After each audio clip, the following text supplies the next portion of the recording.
Evangelios secretos, libros prohibidos. La verdad es que la idea de que hay textos que no llegaron a la Biblia es como poco fascinante. Pero a ver, más allá de las leyendas y de las novelas, ¿qué hay de verdad en todo esto? ¿Existen de verdad esos textos perdidos? Y si es así, ¿qué nos cuentan? Pues mira, la clave de todo el asunto está en una palabra que seguro que hemos oído mil veces, pero que genera bastante confusión. Apócrifo. ¿Qué significa realmente? ¿Es sinónimo de falso? ¿De herético? ¿O quizás la historia es un poquito más compleja? Para responder a esto, vamos a sumergirnos de lleno en el mundo en el que nacieron estos textos.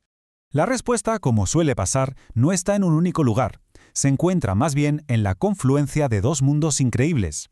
Por un lado, el judaísmo de la época del Segundo Templo y por otro, los primerísimos días del cristianismo.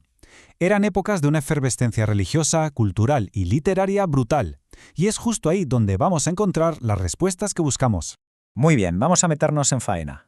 Para empezar, es fundamental que descifremos las etiquetas. Cuando hablamos de estos libros y usamos palabras como oculto o rechazado, ¿qué estamos diciendo en realidad?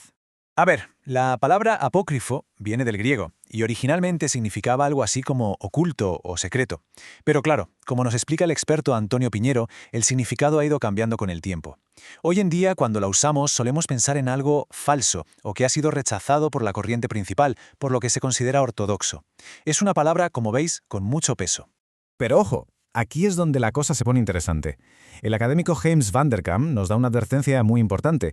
Estas categorías son artificiales, o sea que se crearon mucho después para clasificar estos textos. Y lo más crucial es que implican un juicio de valor.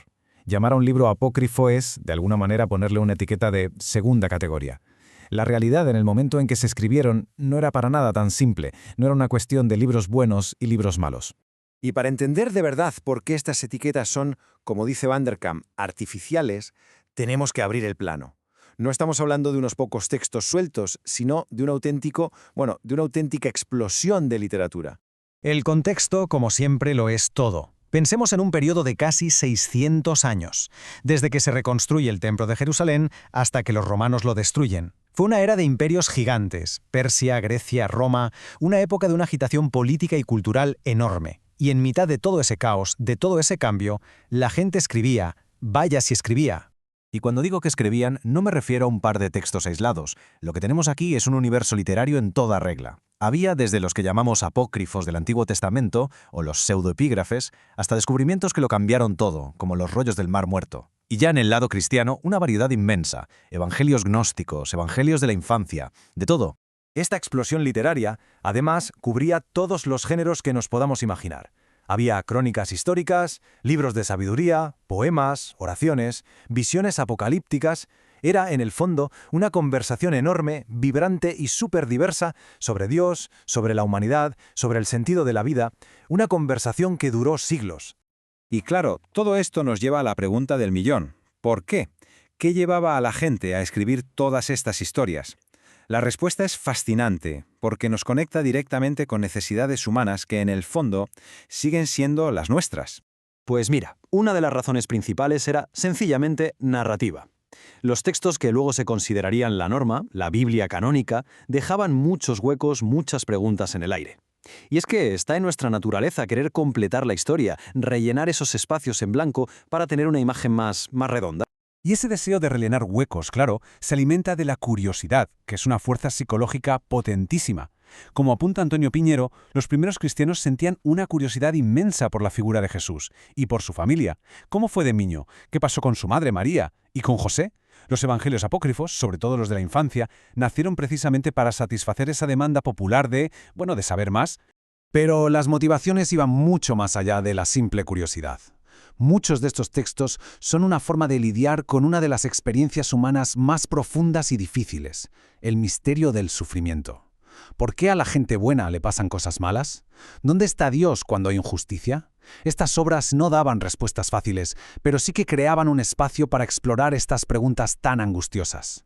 Y claro, junto al sufrimiento va la pregunta sobre el origen del mal.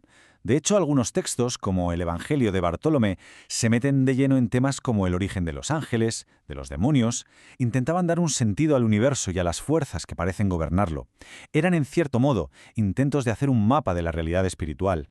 Vale, vamos a aterrizar todo esto con un ejemplo muy concreto y que a mí me parece fascinante. Vamos a ver cómo funcionaban estas motivaciones en la práctica con las historias sobre la infancia de Jesús. Como decíamos, los evangelios de Mateo, Marcos, Lucas y Juan nos cuentan su nacimiento y luego, ¡pum!, saltan directamente a su vida adulta, con unos 30 años. Ese vacío biográfico tan enorme fue como un imán para la imaginación y la devoción de los primeros creyentes. Querían saber qué había pasado en todos esos años.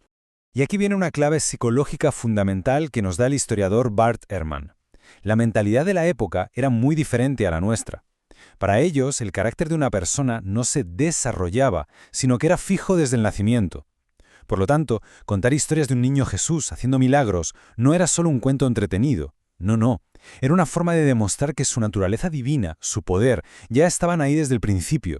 Era, en realidad, una declaración teológica sobre quién era él en esencia. Entonces, ¿cuál es el legado de todo esto? Después de hacer este recorrido, ¿con qué nos quedamos? ¿Qué conclusión podemos sacar sobre estos textos que a veces llamamos perdidos? Al final, la gran conclusión es esta. Los apócrifos no son escrituras fallidas, ni mucho menos simples falsificaciones. Son una ventana a un tiempo en el que la fe no era un bloque de granito, sino un ecosistema vibrante, diverso, supercreativo y lleno de gente haciéndose las grandes preguntas de la vida, experimentando con las respuestas y contando historias para encontrarle un sentido a todo. Y esto inevitablemente nos lleva a una última reflexión. Ese impulso tan humano de contar historias para llenar vacíos, para explorar el sufrimiento, para entender quiénes somos, ese impulso no se quedó en la antigüedad. Sigue aquí, entre nosotros, lo que nos lleva a preguntarnos, ¿qué historias contamos hoy nosotros para intentar dar sentido a nuestro propio mundo?